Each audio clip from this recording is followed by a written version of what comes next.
이 부활 본문은 우리에게는 실제적으로 가장 중요한 말씀입니다. 우린 다 종교인으로 머무르고 있거든요. 종교 생활을 하지 거듭난 생명을 사는 사람은 참으로 희귀합니다. 근데 왜 우리가 종교인으로 머무르는지를 만나게 해주는 본문이에요. 제목을 사랑 일상의 실체 그렇게 했습니다. 우리는 사랑 그러면 굉장히 선하고 도덕적이고 그런 것들을 생각을 합니다. 그러나 그 뒤에 감춰진 것은 우리 일상의 사소한 것들, 말 한마디, 표정 하나, 아니 마음씀 하나, 그곳에 사랑이 들어있다는 것은 보지 않습니다. 물론 거짓도 그 사소함 속에 들어있습니다. 이 부활 본문은 모든 실제를 회복시킵니다. 여기서 중요한 것은 아주 사소한, 예수를 믿으면 갑자기 성인, 성녀, 성자가 되어서 갑자기 훌륭하게 살아가고 막 착한 일을 하고 이래요. 그건 오래가지 못하니까 안 하는 게 나은 거죠. 실제가 회복되었다는 것은 삶에 그냥 스쳐 지나가는 아주 사소한 것들이 그냥 겉모양이 아니고 그 본질을 담기 시작하는 것이에요. 그래서 우리 모두가 단절된 현상을 살지 않아요? 이 세상의 현상, 단절된 현상을. 그래서 부활을 만나면 이 단절된 현상이 드디어 뿌리에 접붙게 됩니다. 그래서 냉수 한 그릇도 상을 잃지 않아요. 영원합니다. 근데 이 종교생활은 몸을 불사르게 내어주고도 받는 건 혼나는 것과 저주밖에 못 받죠. 왜요? 단절되어 있으니까. 이 본문은 1절에서 5절, 지난주 막달라 마리아가 부활을 만났다 하는 것으로 시작이 됩니다. 막달라 마리아가 사복음서 모두가 막달라 마리아에게 스파트라이트이 비춰져요. 그러니까 마가복음에서는 살로메가 있었다, 누가복음은 요한나가 있었다, 요한복음은 아예 막달라 마리아만 딱 말하고 다른 여자들 이렇게 해버려요. 그러니까 안식 후 첫날 새벽에 무덤에 갔던 여인은 최소한 4명이에요. 최소한 4명인데 막달라 마리아가 중심이고 나머지는 배경이에요. 그래서 어머니 마리아까지도 다른 마리아, 또는 마가는 있던 사람 중에 살로메도 있었다, 누가는 요한나도 있었다 이러는 것이죠. 그럼 왜 막달라 마리아가 이 부활의 핵심, 스파트라이트 되는가? 1절에 안식일이 다 지난 후 안식 후 첫날이 되는 새벽이 이렇게 나옵니다. 이 안식일이 막달라 마리아에게는 부활 생명이 수태되는 시간이었어요. 이 여인의 특징이에요. 여인의 특징은 이 모성애가 있어가지고 조건 이런 것을 따지지 않아요. 그냥 가슴 전체로 그냥 사랑을 해요. 그러니까 주님이 지금 살아 계실 때도 사랑을 했지만 주님이 이렇게 처참한 죽음으로 끝난 자리에서도 이 막달라 마리아의 가슴에는 주님을 향한 사랑이 점점 더 깊어지고 있는 시간이에요. 그래서 부활하신 주님을 딱 만날 때가 배란이 되는 시간이에요. 난자의 정자가 임하는 시간이에요. 부활 생명이 이제 생명으로 피어나기 시작하는 시간이에요. 그래서 이것을 요한복음은 이 공관복음에서 사람들이 궁금해하는 것, 그런 것에 대한 설명이 잘 되어져 있습니다. 그래서 안식 후 첫날 일찍이 아직 어두울 때 그렇게 되어 있죠. 그리고는 막달라 마리아의 모습을 울고 울면서 우느냐 울며, 이 사랑에 참 처연한 가슴이에요. 주님을 사랑하는데 주님이 그렇게 비참하게 죽어버리셨어요. 정말 처연한 가슴입니다. 그 가슴에 예수님이 만나주시는 시간이 부활이 생명으로 배란되는 시간이에요. 마리아야, 부활하신 주님의 모습은 알아들을 수 없지만 목소리는 똑같죠. 나이가 들어도 얼굴은 변하지만 목소리는 똑같습니다. 그 순간에 라보니, 내 선생님, 내 랍비여, 이 순간이 부활 생명이 안식일 동안 수태되어 있다가 배란되는 그런 시간입니다. 부활은 그러므로 사랑의 가슴에 하나님의 실제가 회복되는 것이에요. 부활은 가장 온전한 본질이에요. 마치 연단된 정금처럼 십자가의 연단보다 우리의 육과 이 모든 것을 깨끗하게 할 수 있는 것이 어디에 있을까? 십자가로 완전히 순수해진 생명이 부활 생명이에요. 그러므로 아무 데서나 아무렇게나 나타나지 않아요. 눈 달렸다고 볼 수 있는 게 부활이 아니에요. 예루살렘에 몇 명이나 부활하신 주님을 만났어요? 몇 명 안 돼요. 왜요? 사랑의 가슴에. 상식적인 얘기예요. 다른 부모가 내 자식의 실제를 만나줄 수 있어요? 상황 조건은 보겠죠. 제가 공부를 잘한 데더라, 못한 데더라, 취직을 좋은 데 했대더라, 어쨌든. 그 아이의 실제를 볼 수 있는 것은 부모예요. 왜요? 사랑의 가슴이니까. 생명의 상식이에요. 부활은 사랑의 가슴에 나타나는 하나님의 실제입니다. 그래서 이 마리아가 무덤에 도착했을 때 큰 지진이 일어나고 천사가 그 빛은 번개 같고 옷은 눈같이 희고 그 하늘로서 내려와 큰 돌을 굴려내고 그 위에 앉는 그것을 마리아는 볼 수 있었어요. 사랑의 가슴에 보이는 하나님의 역사. 부활은 죽었다 살아났다가 아니에요. 하나님은 영이십니다. 무엇으로 관계하시겠어요? 무엇으로 하나님과 관계할 수 있어요? 내 몸을 불사르게 내어주면 하나님과 관계가 됩니까? 안 됩니다. 왜요? 영이신 하나님은 중심을 보시니까요. 사랑이 없으면 하나님과 관계가 되지 않습니다. 6절에서 10절 이제 이번 주의 본문에서는 인류의 유일한 구원은 십자가와 부활밖에 없다 하는 것을 만나게 됩니다. 6절에서 그가 말씀하셨던 대로 하나님이 그를 살리셨느니라. 신적 수동태로 나와요. 하나님이 살리셨어요. 예수님이 말씀하시던 대로는 예수님이 예지적인 능력이 있었거나 예수님이 죽었지만 다시 살아날 수 있는 큰 의가 있다 이런 얘기가 아니에요. 죽음에까지 아버지를 사랑했어요. 어린아이같이. 그 사랑 끝에 부활의 영광과 열매는 아버지께서 우리에게 허락하시는 것이에요. 이 부활 본문은 굉장히 에너지가 높은 말씀이에요. 이게 나와 어떤 사람이 얘기를 한다 그럴 때 내용 이전에 느껴지는 것이 에너지예요. 저게 화가 난 거다. 저게 나를 좋다는 것이다. 내용 이전에. 지금 이 기독교의 교인들은요, 하나님 말씀을 글자밖에는 몰라요. 슬프고 비극적입니다. 왜 빨리 가라고 그러지? 왜 빨리 다름질했다고 나오지? 그렇게 생각합니다. 그건 머리니까요. 본문 전체를 그냥 읽어도 어린아이가 읽으면 제일 잘 느낄 수 있어요. 굉장히 에너지 레벨이 높아져 있습니다. 빨리 가서 일러라. 죽은 자 가운데서 살아나셨다. 그러면서 이두, behold, 보라. 이 보라가 4번이나 나오는 이 본문이에요.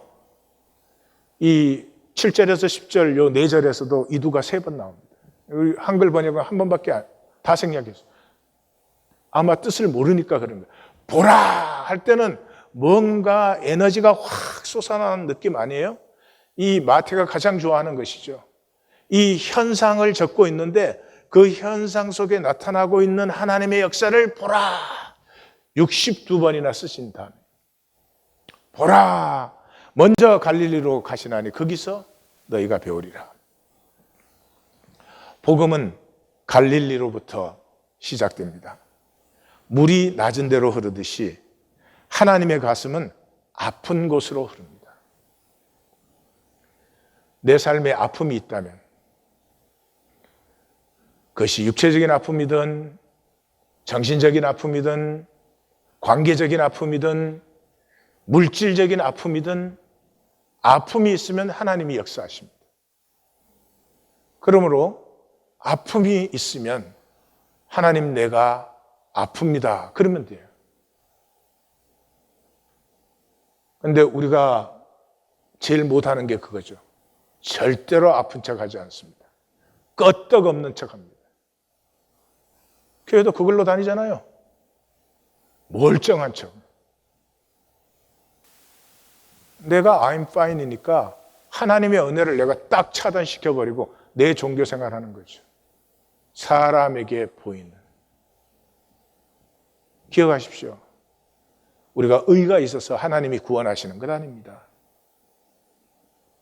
우리에게 무슨 크레딧이 있어서 하나님이 십자가 지신 거 아니에요. 우리가 아프기 때문이에요. 그래서 스불린 땅과 납달리 땅과 요단 저편 해변길과 이방의 갈릴리아, 흑암에 앉은 백성이 큰 빛을 보았고 사망의 땅과 그늘에 앉은 자들에게 빛이 비치었다. 아팠기 때문이에요. 여기 이사야 선지자 글을 마태가 이용하지만 고통, 흑암, 멸시, 사망, 그늘진 땅 이런 말들이 나오고 있습니다. 이 갈릴리는 자기 민족에게는 배척받았어요. 이방인 갈릴리라고 했어요. 이방인들에게는 이곳에 반란이 하도 많이 일어나서 남자들은 상한 사람이 없었다 그렇게 기록하고 있어요. 어마어마한 학대를 받은 갈릴리를 보면 하나님의 가슴이 무너지는 그런 땅이었습니다. 그래서 예수님께서 마귀에게 시험받고 그 다음에 세례 요한이 체포됐다는 소식을 듣고 그는 곧장 갈릴리로 들어갑니다. 그리고 이때부터 예수께서 비로소 전파하여 이르시되 회개하라 천국이 가까이 왔다. 어마어마하게 깊은 소식이죠. 천국이 at your feet, 내 발 앞에 도달했어요. 그럼 들어가면 돼요. 그런데 결코 들어가지 않아요. 결코 들어가지 않아요. 들어가려면 죄인이어야 되거든요. 죄인이면 들어가요. 근데 죄인이 없어요. 희귀합니다. 마귀의 거짓이 우리를 어떻게 속였는지 잘 보실 수 있으면 좋겠어요. 제자를 다시 갈릴리에서 만나시는 이유는 참 기이한 섭리입니다. 이 인간적으로 보면 갈릴리 역사는 완전히 실패했죠. 그러나 결코 실패가 아니었습니다. 분명히 복음이 출발되었어요. 그 복음이 뭐였어요? 안식일법과 정결례를 폐하신 것이에요. 이게 유대교의 2대 기둥이에요. 종교를 완전히 폐하셨어요. 그래서 갈릴리 사역에 두 기둥이 딱 세워져 있잖아요. 마태복음은 내가 긍휼을 원하고 제사를 원하지 아니한다. 나는 자비를 원하고 제사를 원하지 않는다. 그러니까 긍휼 자비 엘리아스 멀시예요. 똑같은 단어인데 왜 다르게 번역했는지 모르겠지만 하여튼 하나님이 우리에게 원하시는 것은 긍휼로 살아가는 것이에요. 하나님의 형상인 인간이 이 세상에서는 참으로 비참합니다.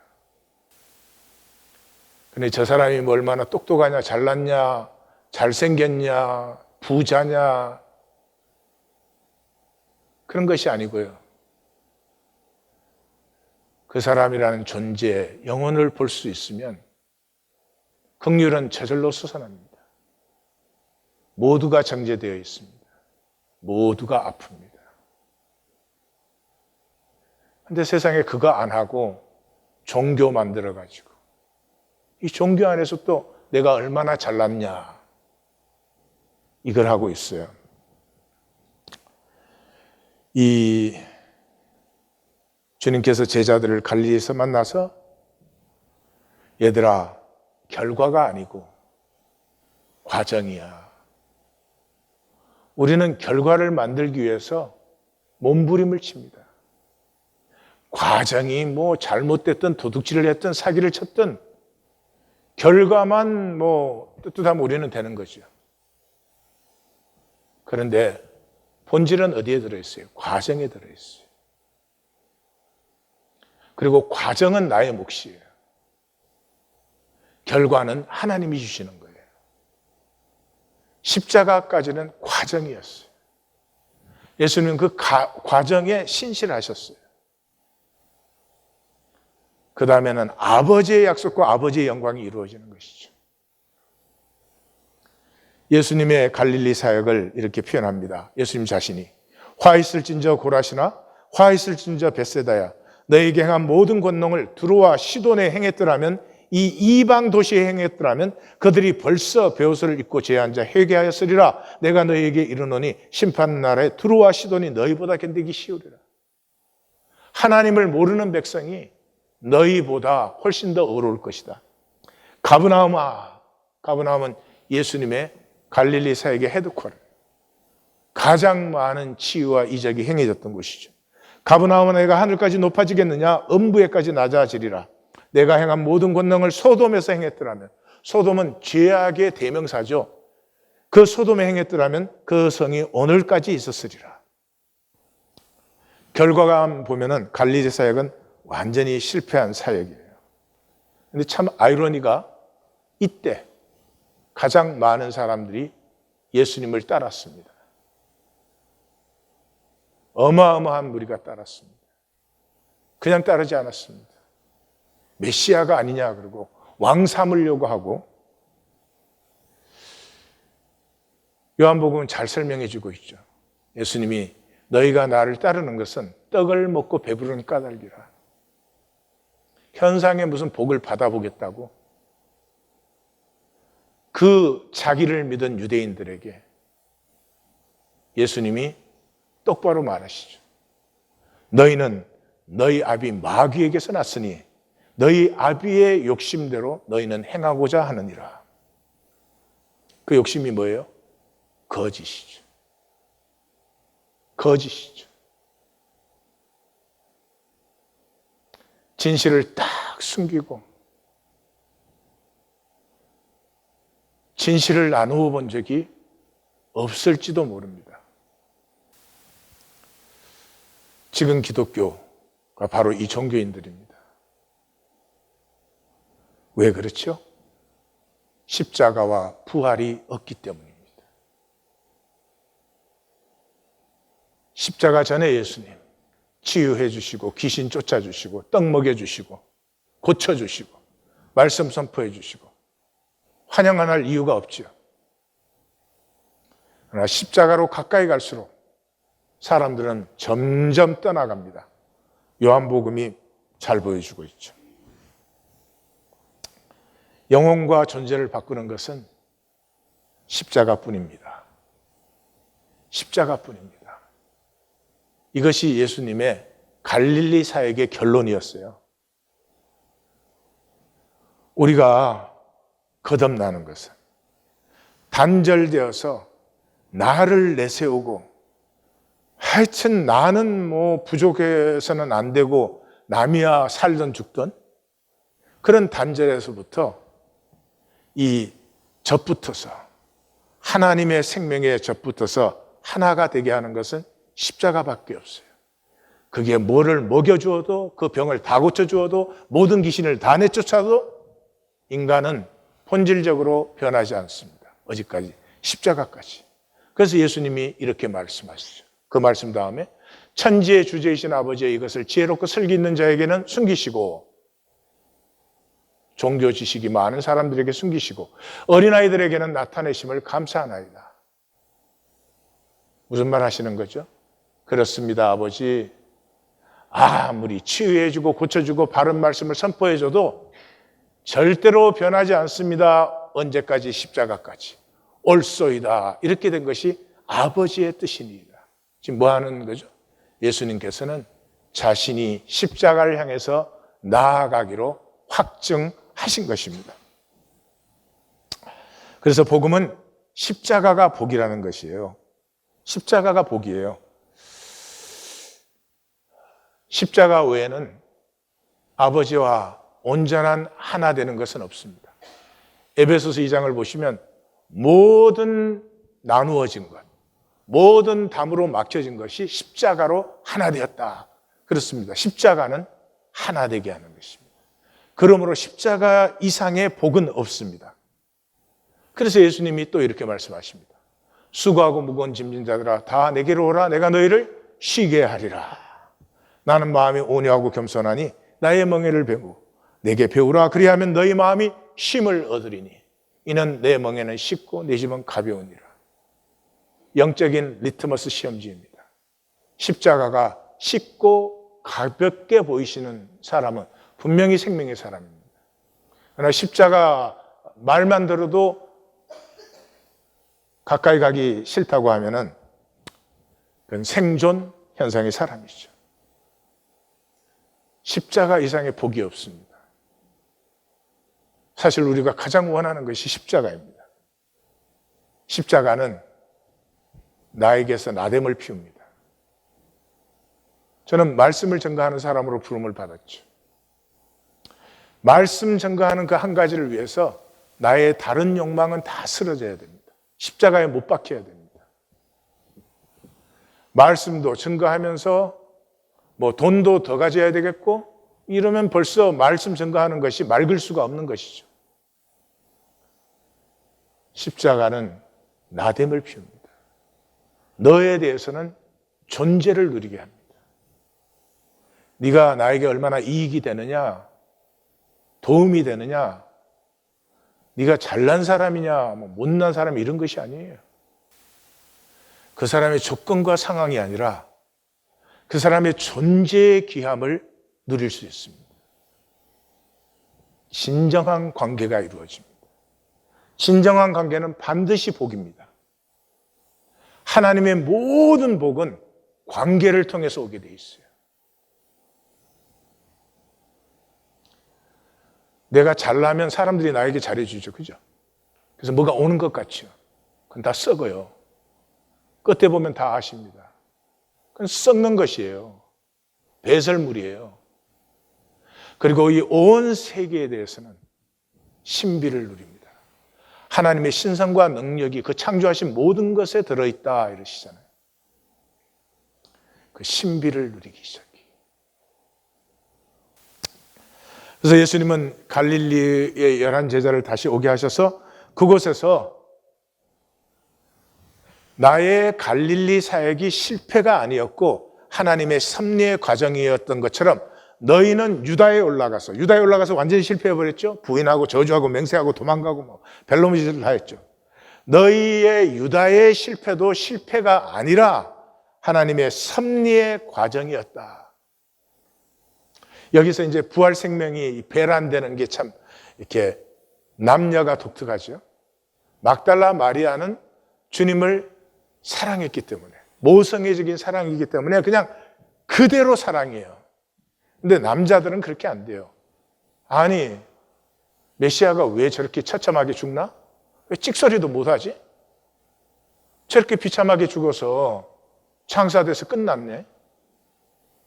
남자들에게는 그런 질문이 피할 수가 없어요. 그래서 남자들은 언제 이 부활 생명이 배란이 되죠? 깨어질 때. 깨어질 때. 통곡이 터질 때.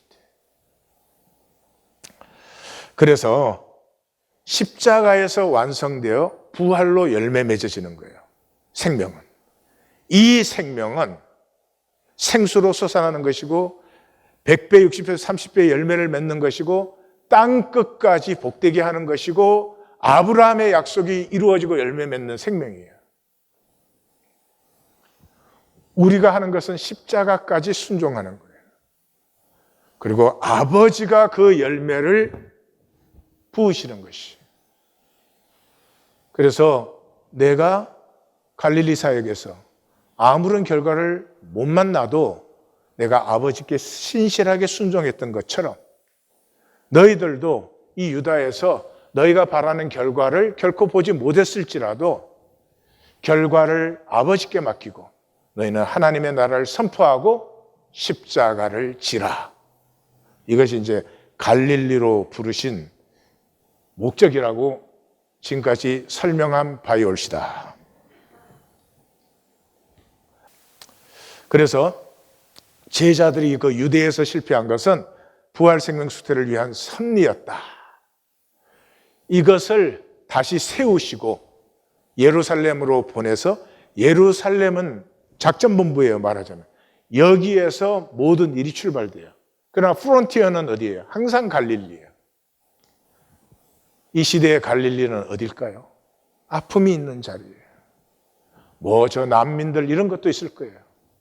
그러나 최고의 프론티어는 우리의 영혼이에요. 사람의 영혼이 많이 아픕니다. 이제는 어떻게 된 게 우리 자녀들까지 아파요. 자녀들까지 아파요. 초등학생이 상담을 받아야 돼요. 잘하고 못하고의 문제가 아니에요.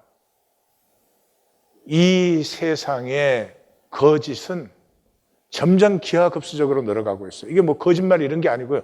시스템 자체가 거짓으로 되어 있어요. 거짓으로 되어 있다는 말은 내가 그 거짓에 맞추어 줘야 살아남을 수가 있어요. 맞추어 주는 부담이 점점점 가중되는 거예요. 저는 이 시대는 정신이 멀쩡한 사람이 있다면 오히려 이상한 일이 아닌가 싶어요. 그러므로 인간에게 최고의 복은, 최고의 회복은 우리의 의식의 회복이에요. 이 의식된 회복의 특징은 무서움과 기쁨을 같이 가지고 있어요.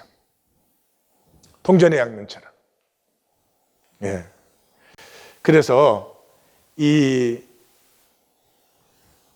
풀 한 포기를 봐도 마찬가지예요. 꽃 한 송이를 봐도 마찬가지예요. 우리는 그걸 상실해버렸죠. 왜요? 모든 것이 돈으로 환산돼야 되는 세상이니까. 이 꽃이 돈을 만들어내겠나 못 만들어내겠나 그것만 보죠. 그러나 꽃 한 송이 자체에 있는 그 존재의 신비와 아름다움은 느끼지 못하죠. 그래서 최고의 복은 우리의 의식이 건강해지는 거예요. 건강한 의식은 경외심과 기쁨을 같이 가지고 있어요. 이 모든 것을 경외심과 기쁨의 의식으로 볼 때 누린다 그렇게 말해요. 누린다. 이 온 우주를 하나님이 창조하신 거 아니에요? 인간이 창조한 거 있어요. 이 바람도 구름도 오늘 아침에 밥상에 오른 밥알 한 톨도 내가 만들 수 없어요. 이 현대에는 착각을 해요. 돈만 있으면 이거 무한 나는 가질 수 있다고. 돈이 아무리 있어도 쌀 한 톨 구할 수 없을 수 있어요. 돈이 본질이 아니기 때문에. 그래서 건강한 의식이 되는 사람은 쌀 한 톨을 볼 때에도 바람이 있고 구름이 있고 농사 짓는 사람들이 있고 이것을 나르는 트럭 운전수가 있고 이 모든 것이 함께하여서 오늘 나에게 밥 한 끼 내가 맛있게 먹는구나 하는 감사함이, 누림이 있어요. 뿐만 아니라 신비를 느끼기 시작해요. 보이는 현상, 조건만이 아니고 저 사람이 잘났나 못냐 이런 것이 아니고요. 그 존재의 신비를 느끼기 시작해요. 이때부터 삶은 차원이 달라져요. 대접할 수 있어요.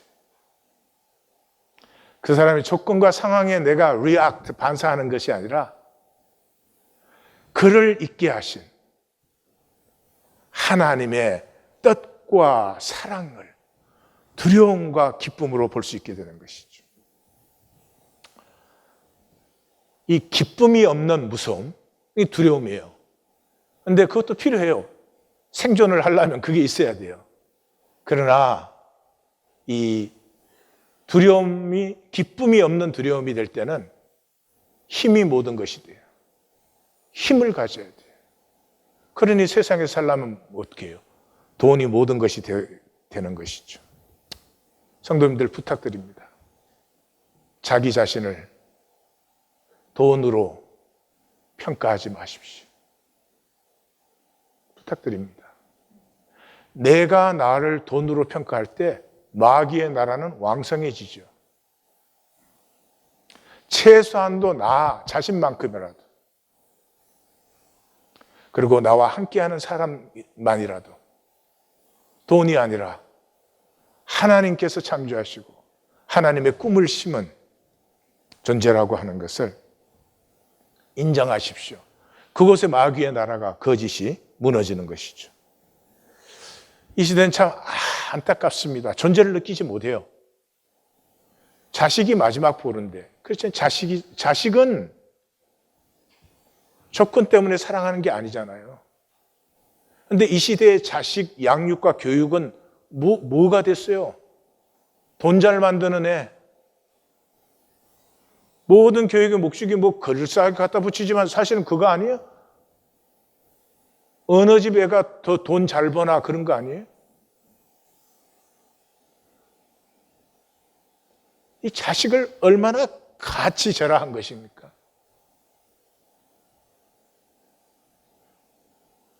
어찌 그런 문화 속에서, 세상 속에서 하나님의 형상의 초월적인 사람이 피어날 수가 있겠습니까? 산상수훈의 중심이 뭐예요? 남에게 대접을 받고자 하는 대로 너희도 남을 대접하라.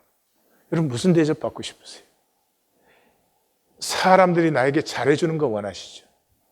근데 내가 잘나서 잘해줘. 그럼 만족하세요? 아니에요. 불안하죠? 지금 내가 잘 나갈 때는 저러겠지만 만약에 내가 그런 조건이 없어지면 어떻게 대할까? 그런 대접 받고 싶은 사람은 아무도 없어요.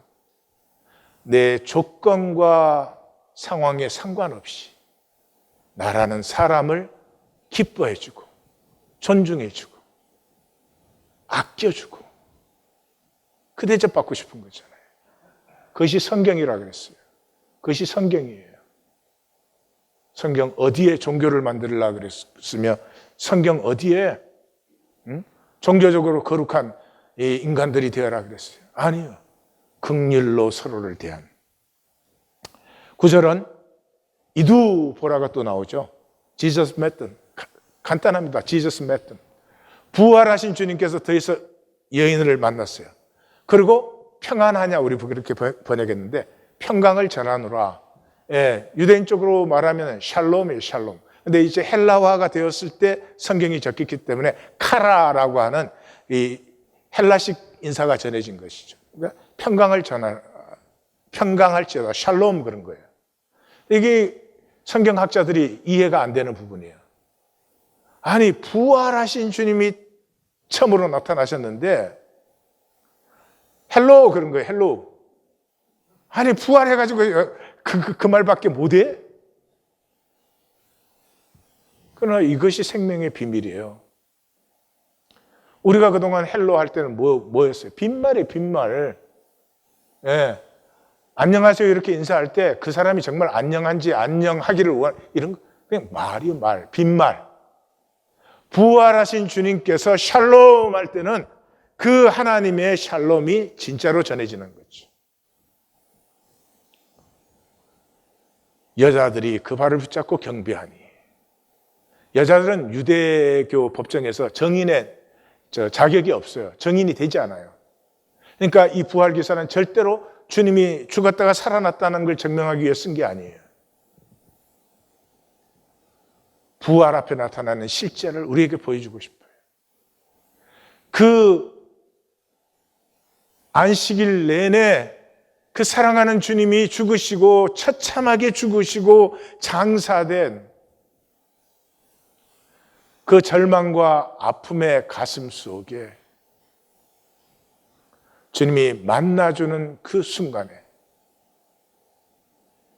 그 모든 불안, 두려움은 사라져버리고 기쁨과 놀라움과, 그것이 경배예요. 종교의식이 아닙니다. 하나님의 세계요. 만물 속에 그의 신성과 능력이 들어있어요. 그 신성 앞에 회복된 경외의 심. 사실은 우리 서로도 경배하는 사이예요.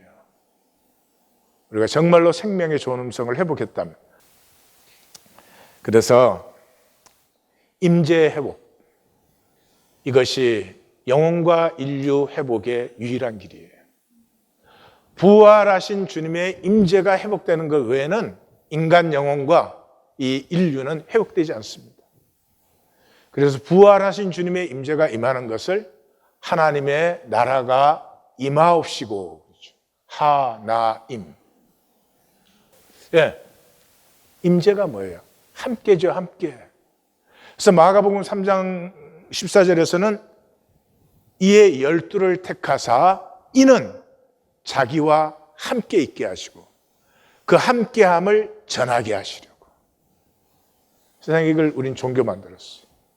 단절된 사람들이 함께 할 수 있을 때 그곳의 에너지는 어마어마한 것이에요. 그래서 마태복음은 어떻게 시작해요? 자기 백성을 저희 죄에서 구원하는 자로 오셨어요, 메시아로. 근데 어떻게 구원해요? 하나님이 우리와 함께 하심으로. 그래서 마태는 이것을 분명히 말해주고 있죠. 우리의 영혼과 우리의 삶과 이 인류 전체가 어디에서 회복되느냐?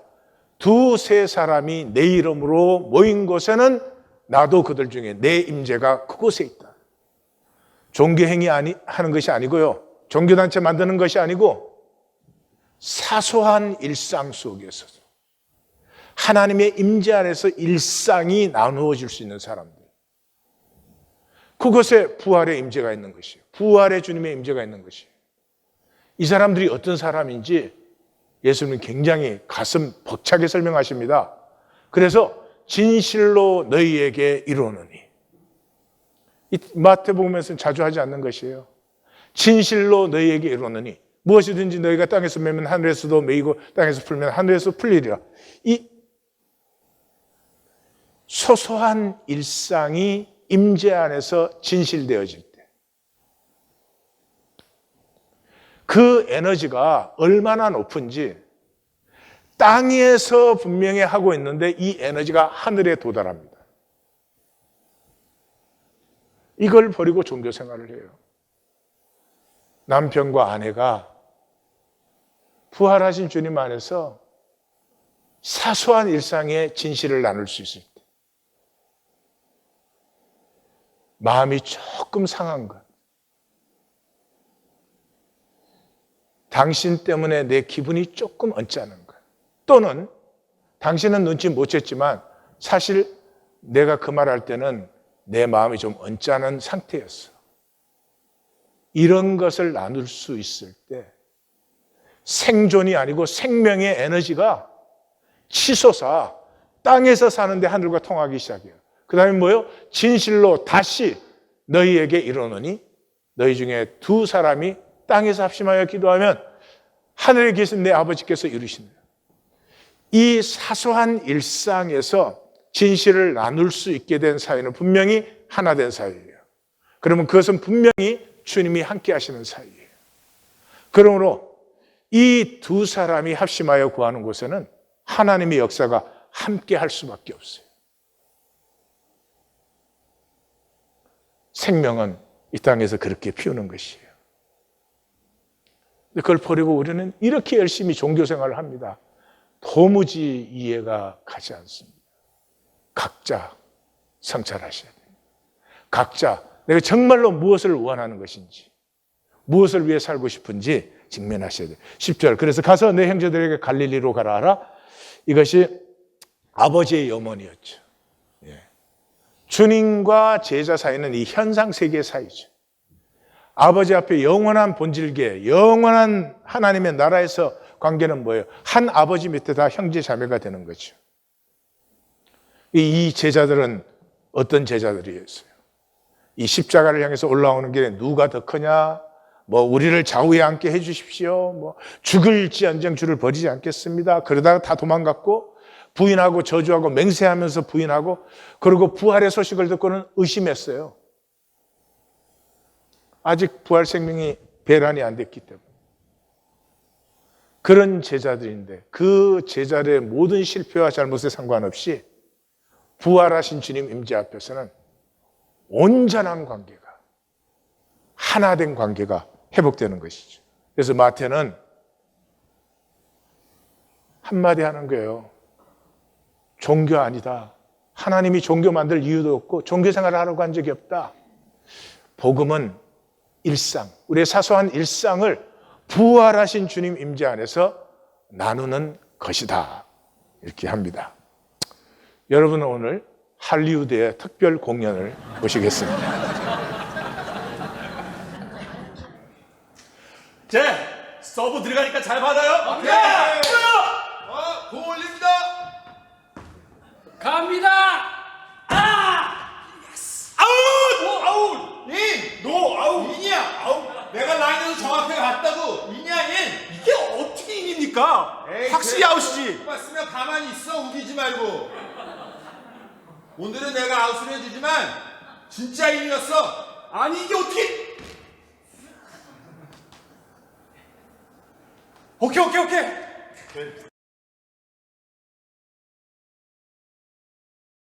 또 우기시는군. 이게 어떻게 인이야? 확실하게 아웃인데 왜 항상 본인만 옳고 정확하다고 생각하시는 건지. 에이, 좋은 게 좋은 거니까 그냥 넘어가자. 또 우기네. 우기는데 천재야. 저렇게 안 바뀌냐? 에이 싸워야 내 체면만 깎이니 아웃을 해줘. 사실은 잘 못 보고 얼핏 보았지만 아웃 같았어. 이는 아니었다고. 아우 시끄러워, 아주 싫어. 갈등은 아주 딱 질색이야. 아니, 뭐 그런 걸 가지고 싸워. 내가 잘 스톱 시켰어. 이건 또 뭐야? 나랑 경철이랑 말하는데 지가 스톱을 시켜? 나랑은 관계할 수 없다는 거지? 나를 정죄 판단하는 거 아니야? 지가 뭔데? 에이, 말해야 소용이 없을 테니 그만두자. 마음은 상하지만.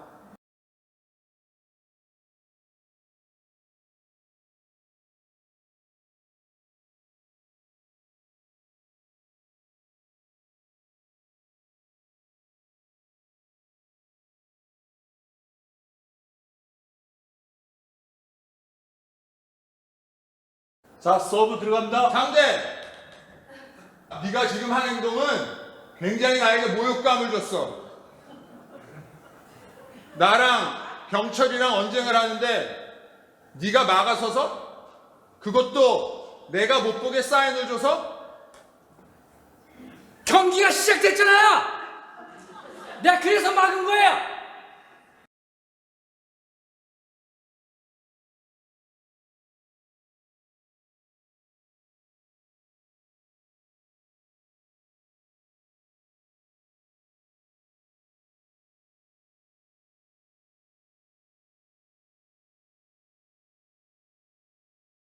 왜 나는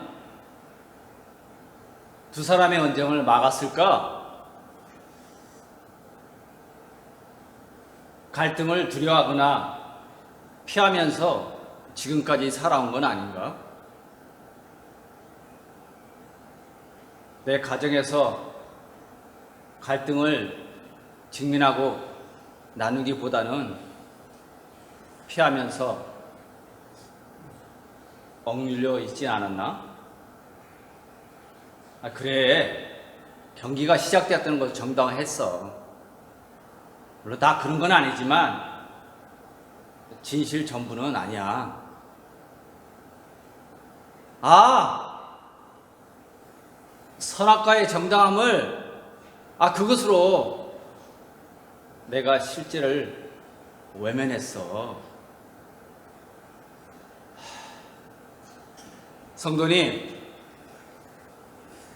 제가 성도님을 마음 상하게 했다면 진심으로 사과드리겠습니다. 제가 무례한 행동을 했습니다. 돌이켜보니 저에겐 은혜가 꼭 필요한 부분입니다.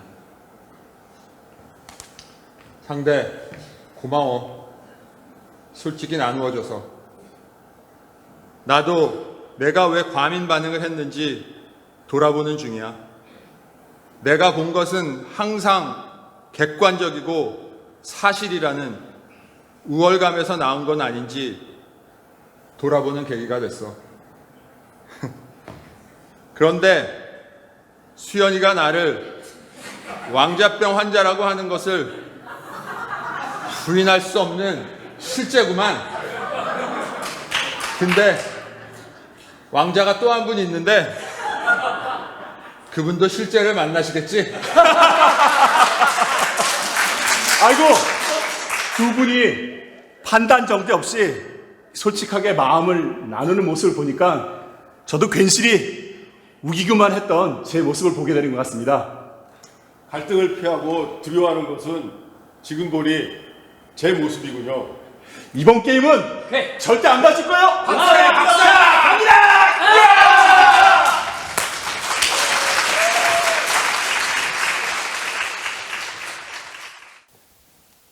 사소한 것에 진실이 들어있어요. 실제가 들어있어요. 부활하신 주님의 임재 안에 있는 것, 부활을 만났다, 부활을 믿는다는 것은 뭐 예수님이 죽었다 살아났다 하는 그런 현상적인 사건을 훨씬 넘어서 이제 하나님 안에서 우리의 실제를 직면할 수 있다는 것이에요. 왜냐 그러면 마귀의 거짓이 뭐예요? 실제를 피하고 유리하는 거였어요. 피하고 유리하면서 그것을 무엇으로 정당화하죠? 선악과의 의로.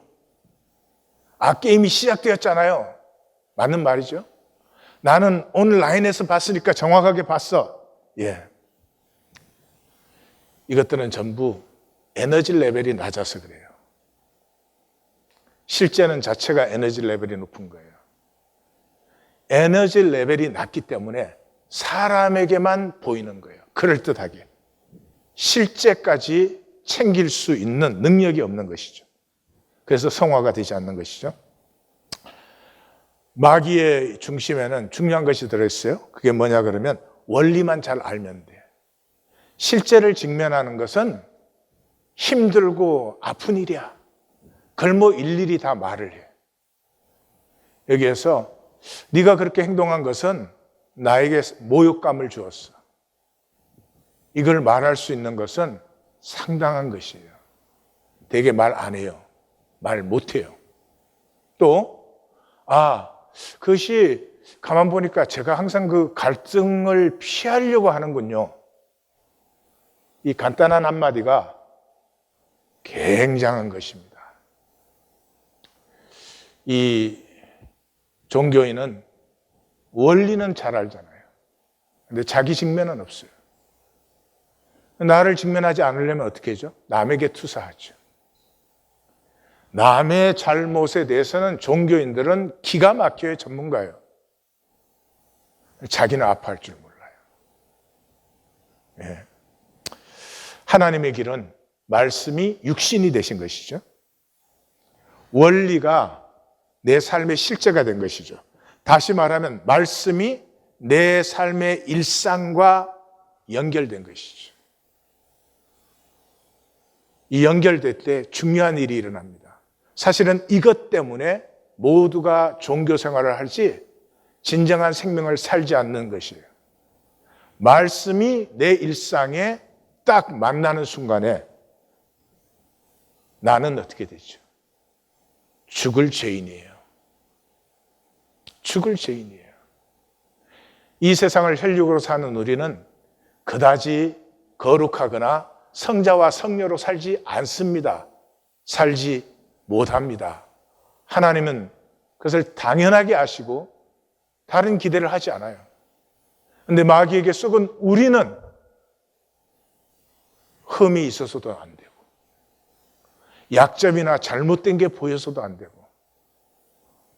하나님같이 완전해야 돼요. 모든 병의 근원이에요. 영, 육, 관계, 삶의 모든 병의 근원이 여기에 있어요. 아픈데 아프다 소리를 못해요. 끄떡없다는 거예요, 내가. 그래서 이 죄악되고 악한 혈육의 실제에 말씀이 부딪히는 순간에 나는 십자가에 못 박혀 억만 번 죽어도 모자라는 죄인이 됩니다. 이걸 피하기 위해서 종교 생활을 하고 있어요. 이것을 만나셔야 됩니다. 부끄러운 일이 아니죠. 죄인이 죄인인 것이 왜 부끄러워요? 사도 바울은 그래서 자신의 복음의 중심인 로마서를 쓸 때 1장에서 3장까지 자그마치 석 장을 우리가 죄인이다 하는 것을 쓰고도 7장에 가서 오라 나는 공고한 사람이로다. 이 사망의 몸에서 누가 나를 건져내리오 라고 외치는 것이에요. 1장 29절 30절을 같이 읽겠습니다. 나는 모든 불의, 추악, 탐욕, 악의가 가득한 자요. 시기, 살인, 분쟁, 사기, 악독이 가득한 자요. 수근수근하는 자요. 비방하는 자요. 하나님께서 미워하시는 자요. 능욕하는 자요. 교만한 자요. 자랑하는 자요. 악을 도모하는 자요. 부모를 거역하는 자요. 이게 우리 실상의 10,000분의 1이나 표현이 된 것이겠습니까, 이것이? 그러나 이 중에 작은 것조차도 우리는 스스로 인정을 못합니다. 3장에 가서 다시 또 같이 읽겠습니다. 기록된 바 의인은 없나니 하나도 없으며 깨닫는 자도 없고 하나님을 찾는 자도 없고 다 치우쳐 함께 무익하게 되고 선을 행하는 자는 없나니 하나도 없도다. 나의 목구멍은 열린 무덤이요 나의 혀로는 속임을 일삼으며 나의 입술에는 독사의 독이 있고 나의 입에는 저주와 악독이 가득하고 나의 발은 피 흘리는 데 빠른지라. 파멸과 고생이 그 길에 있어 평강의 길을 알지 못하였고 나의 눈앞에는 하나님을 두려워함이 없느니라. 말씀이 내 삶의 실제와 만날 때 일어나는 첫 반응입니다. 이 반응이 일어날 때 어떻게 되죠? 통곡이 터집니다. 처음으로 깨어집니다. 깨어집니다. 그 깨어지는 순간이 부활 생명이 배란되는 시간이에요.